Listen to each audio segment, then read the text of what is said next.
Salve, salve, gente boa! Seja bem-vindo a esse trabalho inédito, comentado a Bíblia versículo a versículo, o único canal com a Bíblia toda comentada versículo a versículo que você vai encontrar. Um trabalho inédito que exige aí bastante esforço. E nesse vídeo a gente vai falar de mais um tema extremamente importante, um alicerce e as bases da fé cristã. Você que quer conhecer, se aprofundar, se interessar mais pela fé cristã e ter mais força, alimentar a sua fé, você não pode cair fora desse projeto inédito. Então vamos lá, o tema desse vídeo, Cristo e o maior e mais perfeito tabernáculo. Vamos junto? Então vem comigo até o final, não sai daí.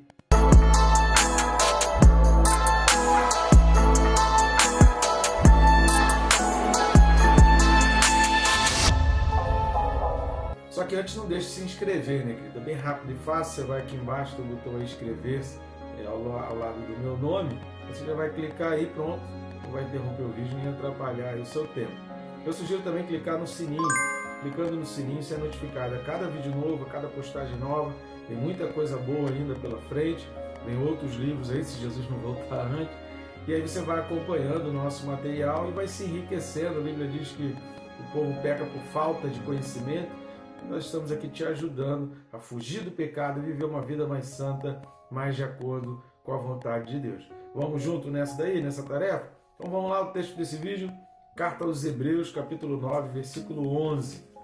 Hebreus 9, versículo 11, diz assim: Quando, porém, veio Cristo como sumo sacerdote dos bens já realizados, mediante o maior e mais perfeito tabernáculo, não feito por mãos, quer dizer, não desta criação.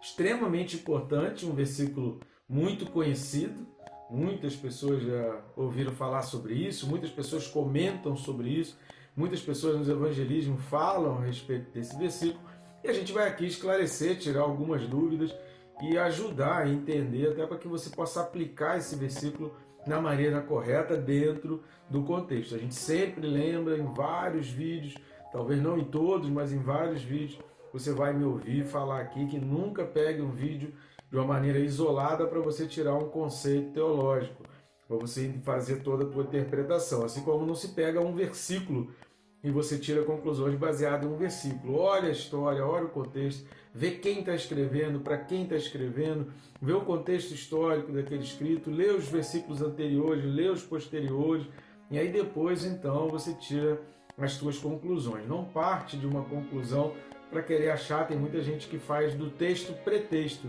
Ele tira suas próprias conclusões e fica querendo pegar um versículo isolado para dizer que eu estou certo, viu? Eu acreditei, aquilo que eu fiz estava certo. Não é assim que a Bíblia funciona. Então, antes da gente entrar a fundo nesse versículo 11, que tem muita informação importante, eu queria dizer que a gente está voltando aí a gravar os vídeos depois das enchentes aqui no sul. A coisa ainda está muito complicada e, pelo visto, vai demorar muito a situação melhorar, principalmente na região de Porto Alegre e outras cidades. A água já baixou, já estão reconstruindo, mas Porto Alegre a situação está bem feia e os próximos passos aí são mais demorados e mais complicados e com mais consequências. Mas enfim, pior aí já passou, já atrapalhou bastante a nossa vida e a gente está voltando aos poucos, gravando diariamente, segunda a sábado, às 6 da manhã, os vídeos. Eu peço suas ajudas, tem várias maneiras que você pode estar nos ajudando aí no nosso canal. Uma delas, querido, é rápido, fácil e não custa nada, não vai custar nada para você, que é o famoso triplo C, né? Os três Cs que você pode fazer, que é curtir, comentar e compartilhar. Curtindo e comentando, o algoritmo do YouTube indica o vídeo para outras pessoas, e compartilhando, você indica o vídeo para pessoas que talvez não receberão nunca a indicação por parte do YouTube. Outra maneira também, se você for aqui na descrição do vídeo, você vai encontrar uns links, você vai ter acesso aos nossos livros, que já estão começando a aparecer aqui do lado.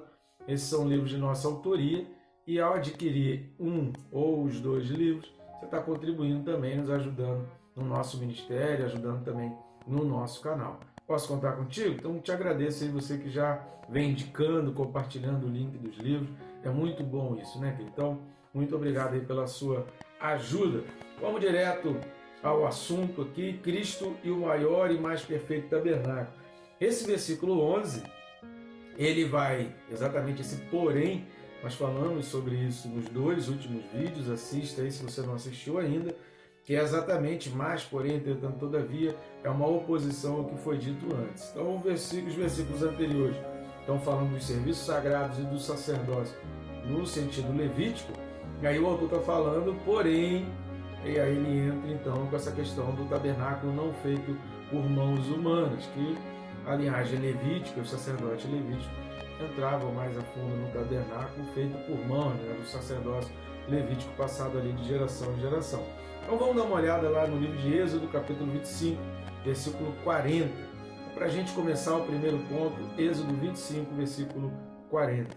Vê, pois, que tudo faças segundo o modelo que te foi mostrado no monte. Agora vamos dar uma lida lá para Hebreus 8, versículo 5. Hebreus 8, 5, inclusive nós já temos um vídeo aí que ajuda também a explicar esse assunto. Se você não assistiu, eu recomendo ir lá assistir também. Então, Hebreus 8, 5 diz assim: os quais ministram em figuras sombra das coisas celestes, assim como foi Moisés divinamente instruído quando estava para construir o tabernáculo, pois diz ele: vê que faças todas as coisas de acordo com o modelo que te foi mostrado no monte. Com isso, a gente entende que para Moisés foi apresentado o modelo, ou seja, Moisés pôde contemplar o tabernáculo feito lá no céu, e talvez ele tenha dado as dicas ali na hora de desenhar, para que pudesse ser o mais próximo possível, para que a construção fosse o mais próximo possível daquele modelo, daquela imagem que Deus então mostrou para ele, que era exatamente aquilo que ele veio representar aqui.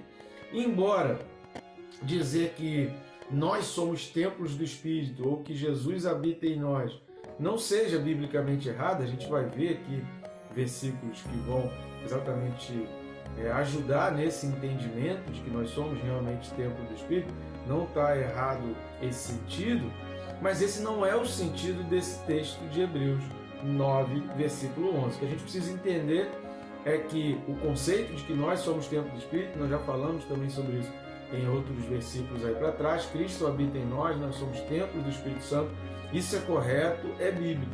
Só que esse versículo em particular, ele não pode ser usado para embasar qualquer argumento nesse sentido. Eu vou trazer aqui para ajudar a cada um de vocês quais são os textos que você pode utilizar para embasar a ideia ou servir de argumento quando você fala de nós como templo do Espírito Santo. Mas aqui o modelo apresentado, esse templo não feito por mãos humanas, não somos nós, não é o corpo humano, mas é o modelo apresentado para Moisés, como a gente viu em Êxodo 25, que está lá no céu. Então quando fala em não mãos humanas, é o que a gente vai ver no final desse vídeo, é porque é conforme aquilo que está lá no céu. Então o autor aqui não está falando nesse sentido. Quais os textos que a gente pode usar, e aí eu vou fugir um pouco do conceito de Hebreus 9:11, mas para a gente poder entender. Existem outros versículos que servem para utilizar, mas não use Hebreus 9:11 nesse indicativo de que nós somos o templo do Espírito, como se o autor, os Hebreus, estivesse aqui querendo falar sobre isso. Mas quais são os outros textos que você pode usar e que falam exatamente em Jesus Cristo habitando em nós ou nós como templos do Espírito Santo? João capítulo 14, versículo 23. Então vamos lá para o Evangelho de João 14, 23. Respondeu Jesus: se alguém me ama, guardará a minha palavra, e meu Pai o amará, e viremos para ele e faremos nele morada. Aqui Jesus mesmo está falando, João 14, versículo 23, que vem para fazer morada em nós, ou seja, naquele que, conforme o texto fala aqui, que ama e guarda a palavra de Deus. São vários textos, eu vou trazer apenas alguns. 1 Coríntios 3, 16 e 17. Primeira carta de Paulo aos Coríntios 3, versículos 16 e 17. Não sabeis que sois santuário de Deus e que o Espírito de Deus habita em vós? Se alguém destruir o santuário de Deus, Deus o destruirá, porque o santuário de Deus, que sois vós, é sagrado. Outro texto que ajuda muito também e que serve para você argumentar o fato de que a Bíblia diz que nós somos templo do Espírito Santo é 1 Coríntios 6, 19 e 20. Então aqui na primeira carta aos Coríntios, Paulo fala de novo no capítulo 6, 19 e 20. Acaso não sabeis que o vosso corpo é santuário do Espírito Santo que está em vós, o qual tendes da parte de Deus e que não sois de vós mesmos?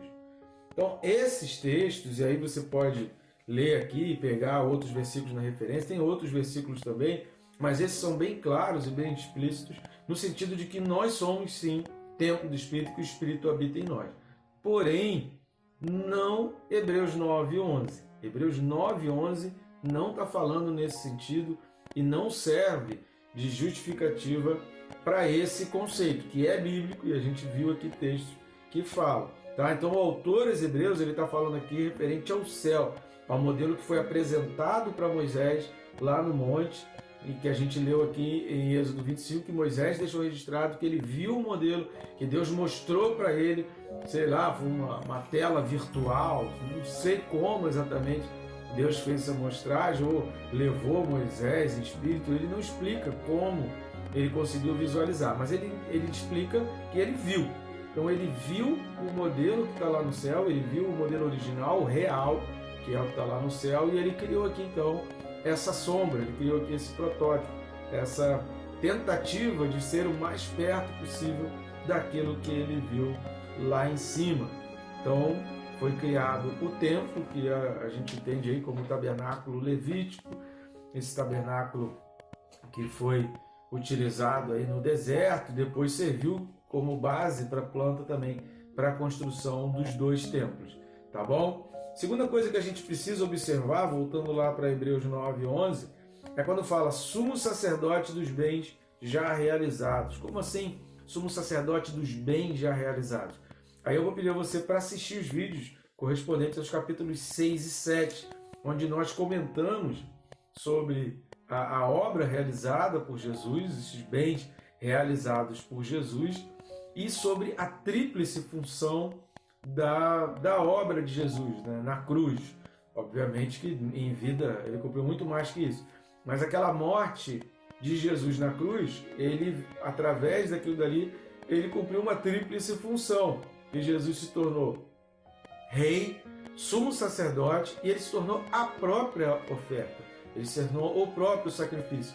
Então essa tríplice função de Jesus como rei, sumo sacerdote e como sacrifício, como próprio sacrifício, conferiu a Jesus então esse poder e deu a Jesus essa característica realmente como uma aliança incomparável, que é isso que o capítulo 9 em Hebreus ele vai falar, e principalmente a partir do versículo 11, ele vai exatamente enaltecer o sacrifício de Cristo, como a epígrafe, né? Tem as Bíblias aí, a maioria das Bíblias tem epígrafe dizendo: o sacrifício de Cristo não se repete, é perfeito, eficaz, qualquer coisa semelhante a essa, porque é o assunto que o autor vai discorrer aqui a partir do versículo 11, exatamente para enaltecer essa obra de Jesus, o sacrifício de Jesus, e então a sua morte. Essa tríplice função de Jesus, então, como rei, sacerdote e cordeiro, são os bens já realizados, exatamente como projetado na antiga aliança, na lei mosaica. Terceira coisa que a gente vai ver em Hebreus 9:11 é quando está falando assim, olha, mediante, repare que fala assim, olha, mediante o maior e mais perfeito tabernáculo, mediante o maior e mais perfeito tabernáculo. Jesus, então, ele não seguiu os preceitos e padrões do tabernáculo mosaico, mas foi conforme o modelo real. A gente tem uma ideia errada, e se você der uma lida aí em Hebreus 10:1, você vai ver, e o sentido que a Bíblia vai trazer é que o modelo real, o modelo original é o que está no céu. Aqui na terra não é o real. É que às vezes a gente associa como modelo real ao que a gente consegue ver, ao que a gente consegue imaginar, ao que a gente consegue visualizar, desenhar, contemplar. E a gente pensa que isso é o real. Não, aquilo é a imitação, aquilo é a sombra. O real está no céu, o modelo original está no céu, o que é perfeito e verdadeiro está no céu. Então é esse modelo que foi utilizado para que fosse feita a cópia, como diz Hebreus 10:1, sombra daquilo que está lá no céu. Mas às vezes a gente tem essa ideia, porque como que está no céu a gente não consegue ver, a gente acha que esse mosaico é que é o real, e lá do céu é o espiritual. Não, lá é o real, Não é espiritual, é real, é verdadeiro, é palpável, apenas a gente não consegue ter acesso por causa do pecado. A gente não consegue chegar lá por causa do pecado. Então, para isso precisou o sacrifício de Jesus. Mas o real está lá. Aqui é uma cópia passageira e transitória, que teve um tempo para o seu cumprimento, e também perecível, daquele modelo que é real, então, e eterno. E para terminar, um quarto lugar aí que a gente vai falar nesse versículo, é que o versículo termina não feito por mãos, quer dizer, não desta criação. E aí é que entra muita confusão, tem muita gente que, por falar que não feito por mãos, acha que é o corpo humano que está sendo falado aqui. A gente já falou sobre isso no início do vídeo. A Bíblia fala que nós somos templo do Espírito, que o nosso corpo é a habitação de Deus.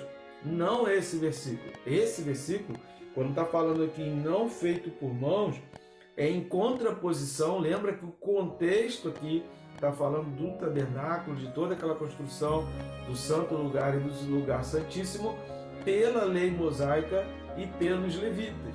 Então, em oposição a essa construção feita por mãos humanas, é óbvio, você vai ler os textos do Pentateuco, você vai ler que Deus capacitou, que Deus deu poder artístico, né, através de Bezalel e outros homens ali citados, com uma capacidade artística, com uma capacidade de desenho, com uma capacidade escultural. Deus deu poder para que eles pudessem tentar fazer o mais próximo possível daquela imagem real, mas é imperfeita e é ineficaz, como nós falamos nos últimos 4 vídeos aí. Então, o modelo real é o que está no céu. Então, não feito por mãos humanas, o contexto aqui é essa comparação entre o modelo da lei mosaica e o modelo, então, que está no céu, e o original que está no céu. Foi construído, então, pelos israelitas.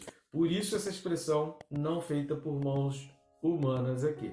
Tá bom, gente boa? Te espero aí no próximo vídeo, porque se você reparou, não tem um ponto, é uma continuação. Então, o próximo vídeo aí é uma continuação desse vídeo aqui. E que Deus te abençoe, rica e abundantemente.